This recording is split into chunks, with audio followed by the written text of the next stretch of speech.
नमस्कार दोस्तों, स्वागत है आपका उमंग एकेडमी A to Z में। हमने इस वीडियो को पहले देखा था, अभी हमको इसमें देखना है क्या अन्य पवनों के जो उदाहरण है वो देखना है। इसमें देखेंगे हम चक्रवात और प्रति चक्रवात। तो इसके पहले हमने देखा था क्या मानसूनी पवन है, जिसमें हमने लू देखी थी, है ना। वो स्थानीय पवनों के उदाहरण थे, लू थी, उसमें जल समीर और थल समीर, इसके बारे में हमने देखा था। अब हम इसके बाद इसमें क्या देखते हैं, चक्रवात और प्रति चक्रवात देखेंगे। तो देखते हैं कि जो अन्य पवन है वो क्या होती हैं। जिस प्रकार गतिशील पानी में भंवर पैदा होते हैं, उसी प्रकार वायु में भी चक्रवात उत्पन्न होते हैं। जो गतिशील पानी होता है उसमें क्या होते हैं, कई बार भंवर पैदा होते हैं, मतलब में पानी घेरा बना लेता है और वहीं पर क्या है, बहुत तेज गति से घूमता रहता है, तो ये क्या होता है, भंवर कहलाता है। और उसी प्रकार वायु में भी चक्रवात उत्पन्न होते हैं। इन जो चक्रवात होते हैं इनकी गति एवं दिशा अनिश्चित होती है। क्या होती है, अनिश्चित होती है। इनकी गति क्या होती है, अनिश्चित होती है, और दिशा भी क्या होती है, अनिश्चित होती है इनकी अन्य पवनों की।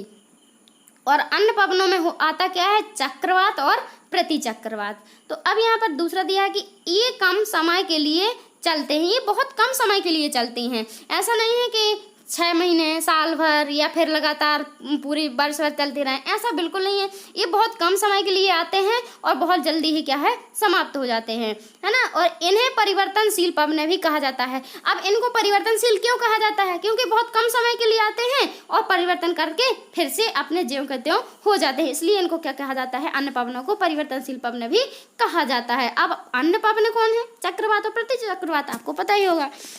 तो देख लेते हैं हम यहाँ पर चक्रवात और प्रति चक्रवात। तो जो चक्रवात होता है वो क्या है, जब कोई क्षेत्र कम वायु दाब का केंद्र बन जाता है तो उसके चारों ओर अधिक वायु दाब वाले क्षेत्रों से हवाएं केंद्र की ओर चलने लगती हैं, जिससे क्या है, चक्रवात कहते हैं, जिसे क्या है, चक्रवात कहते हैं। अब आपको पता होगा जो वायु है वो अधिक वायु दाब से कम वायु दाब की ओर चलती है। तो जो चक्रवात बनते हैं वो कैसे बनते हैं, जो उसका केंद्र होता है वायु दाब का, उसमें क्या होता है कि वायु दाब बहुत कम होता है। जब कोई ऐसे क्षेत्र बन जाते हैं कि जहां पर कम वायु दाब होगा और उसके बाहर क्या होगा, अधिक वायु दाब होगा, तो अधिक वायु दाब से कम वायु दाब की ओर हवाएं चलेंगी, मतलब में बाहर से अंदर की ओर, मतलब बाहर से केंद्र की ओर जो हवाएं चलेंगी, तो उसे ही कहते हैं क्या, चक्रवात कहते हैं। इन चक्रवातों से कभी कभी तेज वर्षा होकर जनधन की हानि भी हो जाती है। अभी मैं आपको एक फिगर के माध्यम से भी बताऊंगी, जो उसमें बुक में दिया हुआ है, मैंने आपको यहाँ पर दिखाऊंगी। तो पहले हम देख लेते हैं क्या, प्रति चक्रवात। चक्रवात में क्या होता है, जो पवनें होती हैं वो बाहर से केंद्र की ओर चलती है, कहाँ से, बाहर से केंद्र की ओर। लेकिन जो हमारा प्रति चक्रवात है उसमें क्या होगा, अंदर से बाहर की ओर चलेंगी। चक्रवात का बिल्कुल उल्टा होता है क्या, प्रति चक्रवात।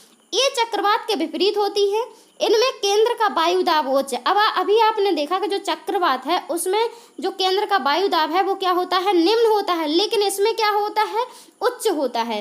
ठीक है, तो केंद्र कैसा है, उच्च है, और बाहर का कैसा है, क्षेत्र कम वायु दाब वाला है, तो जिसमें क्या है, हवाएं केंद्र से बाहर की ओर चलती हैं। आपने अभी देखा था उसमें चक्रवात में कि जो हवाएं थी वो बाहर से केंद्र की ओर चल रही थी, क्योंकि बाहर का जो वायु दाब था वो अधिक था और केंद्र का कम था। अब इसमें क्या है, केंद्र का अधिक है और बाहर का क्या है, कम है, तो अंदर से बाहर, मतलब केंद्र से बाहर की ओर चलेंगी। तो अभी मैं आपको फिगर के माध्यम से इसको दिखा देती हूँ, जो चित्र दिया हुआ है बुक में। यहाँ पर देखो आप कि ये क्या है, ये है आपका क्या, चक्रवात। ये इस साइड वाला चक्रवात है, जे वाला चक्रवात है, और जे प्रति चक्रवात। तो चक्रवात में क्या होता है, कम वायु दाब होता है केंद्र में, और प्रति चक्रवात में क्या होता है, अधिक वायु दाब होता है केंद्र का। जैसे आप यहाँ देखो, यहाँ पर हवा की जो गति थी वो 980 मिलीबार थी, फिर 984 हो गई, फिर 988 हो गई, फिर 992, मतलब में बाहर का ज्यादा है और केंद्र का क्या है, कम है। तो जो हवाएं हैं वो कहाँ की ओर जा रही हैं, बाहर से अंदर की ओर जा रही हैं। कहाँ से, बाहर से अंदर की ओर जा रही हैं। क्यों, बाहर का यहाँ का ज्यादा है, ज्यादा वायु दाब है, और अंदर का कम है, तो कहाँ से, बाहर से अंदर की ओर जाएंगी। और प्रति चक्रवात में क्या होगा कि अंदर का क्या है, अधिक, जैसे यहाँ पर देखो 1032 मिलीबार, फिर 1028, मतलब अब कमता जा रहा है ना, जैसे ही बाहर जा रहे हैं, 1028, फिर 1020, बहुत कम, मतलब में बाहर का क्या है, बहुत कम होता जा रहा है, और जो अंदर का है वो क्या है, बहुत अधिक है। तो हवाएं कहाँ से अधिक से कम की ओर जाएंगी भाई, तो क्या है केंद्र से बाहर की ओर हवाएं जाती हैं। तो ये आपका ये क्या होता है, प्रतिचक्रवात होता है। ठीक है, तो आपकी जो पवनें हैं वो यहीं पर होती हैं क्या, कंप्लीट है ना। और इसके बाद मैं अगला नेक्स्ट टॉपिक लेकर आऊंगी। मिलते हैं, तब तक के लिए नमस्कार।